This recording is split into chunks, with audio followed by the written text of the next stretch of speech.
అందరికీ జ్ఞానాన్ని పంచేది సరస్వతి అమ్మవారు. సరస్వతి అమ్మవారు మరి రాతి మీద ఎప్పుడు మన పటంలో చూసినప్పుడు అమ్మవారు ఎప్పుడు రాతి మీదనే కూర్చుంటుంది. అలా ఎందుకు కూర్చుంటుంది?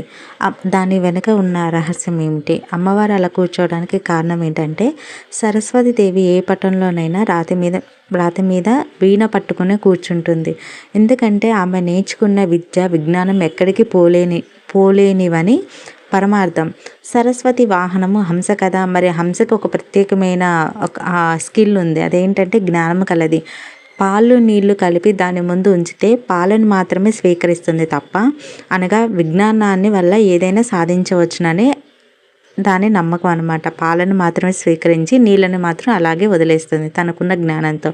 అలాగే నెమలి కూడా సృష్టి తత్వానికి వ్యతిరేకంగా, అంటే సంగమం లేకుండా మగ నెమలి కంటే నీరు త్రాగి గర్భం ధరిస్తుందనమాట.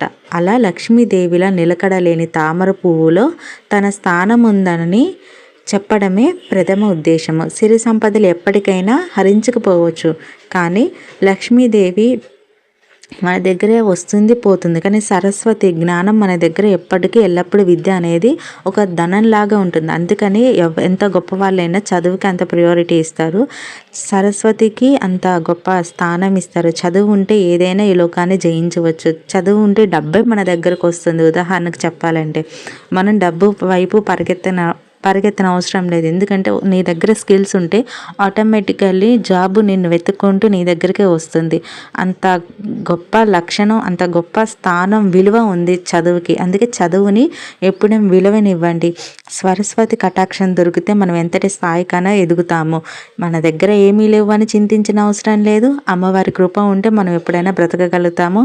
లక్ష్మీదేవి మన దగ్గరికి వస్తుంది. లక్ష్మీదేవి సాక్షాత్తు సరస్వతి అమ్మవారితో విద్య ఉన్న చోట, జ్ఞానం ఉన్న చోట నేను ఎప్పుడూ ఉంటాను అని. వీటిని నమ్ముకున్న వాళ్ళకి ఎప్పుడూ నష్టం జరగదు, లాభమే ఉంటుంది. అందుకనే చదువుకి అంత ఇంపార్టెన్స్ ఇవ్వండి. చదువే జీవితం. మనం చదువు అక్షరాలు జ్ఞానంగా మనం మార్చుకుంటే అంత గొప్పగా ఎదుగుతాము. మీరు చూసినట్లయితే బిజినెస్ మ్యాన్లు కూడా ఇంతే, ఇదే సూత్రాన్ని పాటిస్తారు. Thank you for watching.